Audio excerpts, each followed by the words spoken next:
कक्षा 10 समकालीन भारत भूगोल अध्याय 3 जल संसाधन भाग 2 जल दुर्लभता के कारण जल संरक्षण और उसके उपायों के बारे में आज हम बात करेंगे। तो जल दुर्लभता से हम शुरू करें। देखिए बच्चों, जल के विशाल भंडार और इसके नवीकरण योग्य गुणों के कारण यह सोचना मुश्किल होता है कि जल की कमी भी हो रही है, क्योंकि जल नवीकरण योग्य संसाधन भी है। जब हम जल की कमी के बारे में सोचते हैं तो हम देखते हैं कुछ स्थानों पर पानी के लिए नल के पास लंबी कतार लगी रहती है और लोग पानी भरने के लिए कई किलोमीटरों तक दूर सिर में गगरी रख के जाते हैं। तो इसी को हम क्या कहते हैं, जल दुर्लभता। यानी कि जल को प्राप्त करने के लिए जब हमें बहुत कठिन परिश्रम करना पड़ता है या कठिनता से हमें जल मिल रहा है तो उसी को हम क्या कहेंगे, जल दुर्लभता कहेंगे। और सीधे सरल शब्दों में कहें तो सामान्यतः जल प्राप्त करने के लिए कठिन परिस्थितियों का सामना करने की दशा को हम क्या कहते हैं, जल दुर्लभता कहते हैं। यानी कि जल की कमी के कारण ही ये स्थिति उत्पन्न होती है। अब इस जल की कमी हो क्यों रही है, जल की कमी के यानी कि जल दुर्लभता के कारण क्या है, उसमें जैसे नंबर 1 जल का अतिशोषण। देखिए बच्चों, जब हमारे किसान अपने खेतों की सिंचाई के लिए नलकूप लगाते हैं या ट्यूबवेल लगाते हैं या तालाब या कुएं खुदवाते हैं तो जल का बहुत अधिक मात्रा में प्रयोग करते हैं अपनी सिंचाई के लिए। और जल का जो है बहुत अधिक दोहन किया जाता है भूमिगत जल ट्यूबवेल के द्वारा, और जो सिंचाई में बहुत सारा पानी हमारा बर्बाद होता है और जो किसका जल दुर्लभता का एक कारण बनता है। धीरे धीरे जल कम होते जा रहा है। दूसरा फिर हम कारण कहें तो औद्योगिकरण। देखिए बच्चों, उद्योग जब चलते हैं तो उसमें बहुत सारे पानी की जरूरत होती है और पानी के साथ साथ ऊर्जा की भी जरूरत है। और वो ऊर्जा भी हमें किससे मिलती है, यानी कि विद्युत से मिलती है। और विद्युत होता है जल से उत्पन्न की जाती है। तो उद्योगों में हमारे बहुत सारा पानी खर्च होता है और इन्हीं उद्योगों से बहुत सारा कूड़ा कचरा निकाल करके और अपशिष्ट के रूप में नदियों में बहा दिया जाता है। तो इस तरह से भी जल की धीरे धीरे क्या हो रही है, बहुत ज्यादा खपत होने से जल की कमी होती है, जो जल दुर्लभता का क्या बनता है कारण। तीसरा है शहरीकरण। शहरों की बढ़ती जनसंख्या तथा शहरी जीवन शैली। शहरी की जीवन शैली गांव के अपेक्षा बड़ी आरामदायक होती है। तो इसके कारण जो दिन प्रतिदिन शहर बढ़ते जा रहे हैं तो शहरों के गली मोहल्लों में जो है नलकूप लगाए जा रहे हैं, जिससे भूमिगत जल का अत्यधिक शोषण किया या दोहन किया जा रहा है। इससे भी हमारे जल दिन प्रतिदिन क्या हो रहा है, कमी हो रही है। और जो जल दुर्लभता का क्या बन रहा है, कारण बन रहा है जनसंख्या वृद्धि। अब जनसंख्या वृद्धि में अगर जिस जनसंख्या वृद्धि होते जाएगी तो हमें उसी के अनुपात में क्या अनाज भी चाहिए, यानी कि अनाज का उत्पादन ज्यादा करना पड़ेगा, अनाज की मांग बढ़ जाएगी। और अनाज के उत्पादन वृद्धि के लिए हमको क्या चाहिए, सिंचाई चाहिए। बिना सिंचाई के उत्पादन बढ़ाया नहीं जा सकता है। तो सिंचाई मुख्य एक महत्वपूर्ण साधन है। तो सिंचाई बढ़ाने के लिए हम क्या करते हैं, उसी पानी का प्रयोग करते हैं जो पानी हम अपने प्रयोग में लाते हैं, पेयजल के रूप में लाते हैं, जो शुद्ध पानी होता है उसका प्रयोग करते हैं।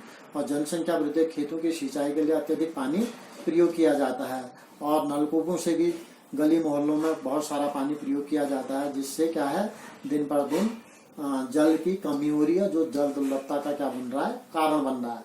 और अगला है एक जल प्रदूषण। देखिए बच्चों, कई स्थानों पर जल प्रचुर मात्रा में है, नदियां बहती हैं, वहां बहुत प्रचुर मात्रा में बहुत अधिक मात्रा में पानी उपलब्ध है, लेकिन इस जल प्रदूषण के कारण वो पानी हमारे पीने योग्य रह ही नहीं जाता है, क्योंकि जितने उद्योगों से या शहरों से जितने अवशिष्ट होते हैं वो सब इन नदियों में, वो नाले सब नदियों में मिला दिए जाते हैं, नदियों में बहा दिए जाते हैं, जिससे हमारे नदी का जल जो हो जाता है प्रदूषित हो जाता है, वो हमारे पीने योग्य नहीं रह जाता है। प्रचुर मात्रा में होने के बाद भी हम जल से दूर हो जाते हैं, यानी कि जल की बहुत कमी हो जाती है। तो जल क्या है, जल दुर्लभता का क्या बनता है, कारण बनता है। इसके साथ साथ बच्चों कम वर्षा या सूखा पड़ना भी कहते हैं। देखिए, हम जानते हैं हमारे देश में वर्षा ऋतु के 3-4 महीनों में ही वर्षा होती है और उस जल को हम संग्रहित नहीं कर पाते हैं। और बहुत कम वर्षा होने से क्या है, भूमि भी जल को अवशोषित नहीं कर रहा है, यानी कि भूमि के नीचे का भौम जल भी या भूमिगत जल भी बढ़ नहीं पाता है और सूखा भी पड़ता है, जिससे क्या है जल की निरंतर क्या होती है, कमी पड़ने लगती है, जो जल दुर्लभता का क्या बनता है, कारण बनता है। अब बच्चे देखिए, ये हमने देखा कि जल दिन प्रतिदिन क्या हो रहा है, कम हो रहा है। इस जल को हम कैसे बर्बादी से या बर्बाद होने से इसको रोकें, तो इसके लिए हम उसको कहते हैं कि जल की बर्बादी या जल को प्रदूषित होने से बचाना, जल की बर्बादी को रोकना और जल को प्रदूषित होने से बचाना, इसी को हम क्या कहेंगे, जल संरक्षण। यानी कि जल को बचाना है हमने, तो जल संरक्षण के लिए हम इस तरह के उपाय कर सकते हैं। नंबर 1, जन जागरूकता। अगर हम जन जागरूकता, लोगों में जागरूकता फैलाते हैं, पानी के महत्व को समझाते हैं, पानी की कितनी मात्रा हमारे पास है और कब तक ये चल सकती है, इसको हम बता दें, तो धीरे धीरे अगर लोग जागरूक हो जाएं तो ये बहुत सारे जितने नीचे ये बिंदु लिखे गए हैं इनके द्वारा हम जल को बचा सकते हैं। तो जन जागरूकता सबसे महत्वपूर्ण बिंदु है। शावर के स्थान पर बाल्टी का प्रयोग करना। हमने कहा कि शहरों में जो है बड़े आरामदायक जीवन होता है, वो जहाँ पर एक बाल्टी पानी से आराम से नहा सकते थे, वहां पर शावर का प्रयोग करके वो 5-7 बाल्टी पानी का प्रयोग करते हैं। यानी कि 5-7 बाल्टी पानी, एक बाल्टी से काम होना था, 5-7 बाल्टी खर्च कर रहे हैं, यानी कि अतिरिक्त पानी को बर्बाद कर रहे हैं। इससे अगर हम उसकी जगह बाल्टी का प्रयोग करें तो जल को हम बचा सकते हैं और जो जल दुर्लभता के कारण को भी कम कर सकता है। ब्रश करते समय नल बंद कर देना। बहुत जगह आप अपने आसपास भी बच्चों आप देखेंगे तो बहुत सारे लोग क्या करते हैं, नल को खोल देते हो, अपना ब्रश करते ही रहते हैं, जिससे बहुत सारा पानी हमारा क्या होने लगता है, बर्बाद होते रहता है। अगर उसके स्थान पर एक जग में हम पहले ही पानी भर दिए और पानी भर के उसके बाद ब्रश करें, नल को बंद कर दें, तो हम जल के बर्बाद होने से बचा सकते हैं। इस तरह भी हम जल दुर्लभता को कम कर सकते हैं। जगह जगह तालाबों का निर्माण करना।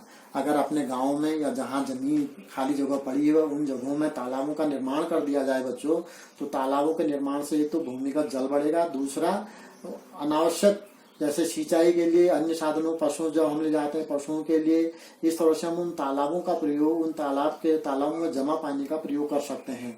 तो तालाबों का निर्माण किया जाए। सिंचाई प्रणाली में बदलाव। बच्चों, जो जिस प्रकार से हमारे देश में सिंचाई होती है, यानी कि नाली के द्वारा या नहर के द्वारा सिंचाई होती है और बहुत सारा पानी पूरे खेत में फैलने तक बहुत सारा पानी बर्बाद होता है। एक तरफ लबालब भरा रहता है, दूसरी तरफ दूसरे खेत के दूसरे किनारे में पानी पहुंच ही नहीं पाता है, तो बहुत सारा पानी बर्बाद होता है। यानी कि लगभग 70% पानी उस विधि से हमारा सिंचाई से बर्बाद हो जाता है। अगर हम सिंचाई प्रणाली में बदलाव कर दें तो सीमित मात्रा में अगर जल का प्रयोग करें तो हम क्या कर सकते हैं, इस पानी के जो बर्बादी हो रही है उसको कम कर सकते हैं और जल को बचा सकते हैं। हल्के गंदे वाहनों को कपड़े से साफ करना। देखिए, अधिकतर देखा जाता है शहरों में सभी के पास वाहन होते हैं और हल्के से भी उनके वाहन गंदे हो जाते हैं तो सीधे पाइप लगा करके पानी से उसको धोना शुरू कर देते हैं और कई बाल्टी पानी यानी कि कई लीटर पानी उसमें बर्बाद कर देते हैं। जबकि उन हल्के जब उनके वाहन गंदे हुए थे उसको एक कपड़े से भी वो साफ कर सकते थे। अगर ये थोड़ा सा हम जागरूकता रखें, सभी लोग इसको समझें, तो इस तरह से भी हम पानी को बचा सकते हैं। टपकते नलों को ठीक करना। आप देखिए, बहुत सारे घरों में देखा जाता है, लगभग हर घर में कोई न कोई नल टपक रहा होता है। वैसे टपकते पानी को बूंद बूंद गिर रही है तो कोई सामान्य सा उसको कोई ध्यान नहीं देता, लेकिन अगर पूरे साल भर का हम उसको जमा करके देखें तो लगभग एक टपकता नल जो है 1200 लीटर पानी बर्बाद करता है। उससे 1200 लीटर पानी बर्बाद होता है एक साल में। तो इस तरह अगर कई घरों में इस तरह से हो रहा है तो देखिए कितनी हमारी जल की बर्बादी हो रही है। अगर अपने नलों को हम ठीक रखें तो ये इस तरह से इस पानी की बर्बादी को हम रोक सकते हैं। घर में प्रयोग जल का सिंचाई में प्रयोग, जैसे घर में हम अपने रसोई में या अपने बाथरूम में जो पानी प्रयोग करते हैं वो अतिरिक्त पानी है जो बह के फिर उनका प्रयोग करने के बाद उस पानी को एक बाहर गड्ढे में जमा कर दिया जाए और उस पानी को हम अपने आसपास की आरी में सिंचाई के लिए प्रयोग करें और हम साफ पानी को बचा दें, तो इस तरह भी हम जल की बर्बादी को रोक सकते हैं। वर्षा जल संग्रहण करना सबसे महत्वपूर्ण है। हमारे देश में अभी जल की कमी निरंतर बढ़ते जा रही है, लेकिन हम वर्षा जल संग्रहण पर विशेष ध्यान नहीं दिया गया है। कुछ राज्यों में जैसे तमिलनाडु, केरल और राजस्थान जैसे राज्यों में जल संग्रहण किया जाता है, वहां पर पानी की कमी महसूस की गई तो जल संग्रहण कर रहे हैं और जल संग्रहण ये अनिवार्य बना दिया है। एक कानून अगर ऐसा बन जाए कि हर घर से वर्षा जल का संग्रहण किया जाए छतों में, तो इस तरह भी हम पानी की कमी को यानी कि पानी को बचा सकते हैं और पानी को जल दुर्लभता को दूर कर सकते हैं। फ्लैश टंकी में एक बोतल रेत भरकर, अगर हम अपनी फ्लैश टंकी में एक बोतल रेत भर देते हैं, फ्लैश टंकी अगर 8-10 लीटर पानी हमारा उसमें भरता है, 1 लीटर की बोतल भर दी तो 1 लीटर पानी हमारा कम खर्च होगा। और हमारी उत्तराखंड सरकार ने इसमें पहल की है, तो उत्तराखंड की ये सराहनीय पहल है हमारे उत्तराखंड सरकार की कि फ्लैश टंकी में एक बोतल रेत भर करके 1-1 लीटर पानी इस तरह भी बचाया जा सकता है। तो हजारों लाखों घरों में अगर इस तरह का प्रयोग किया जाए तो लाखों लीटर पानी एक दिन में बच सकता है।